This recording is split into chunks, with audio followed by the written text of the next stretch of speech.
নতুন বাংলাদেশ গড়ার প্রত্যয়ে রাস্তায় শিক্ষার্থীরা ট্রাফিক নিয়ন্ত্রণের পর এবার পঞ্চগড়ে চা শিল্পের সিন্ডিকেট ভাঙতে তারা শুরু করেছে তদারকি। চাষি, শ্রমিক ও মালিকদের মধ্যে সমন্বয় বৈঠকও করছে তারা।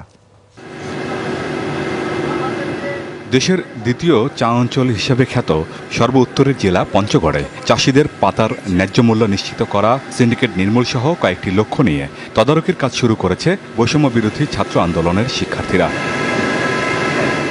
চা প্রক্রিয়াজাত কারখানাগুলোয় তারা যাচ্ছেন পর্যায়ক্রমে। প্রতিটি কারখানায় সমস্যা ও বৈষম্য চিহ্নিত করা হচ্ছে।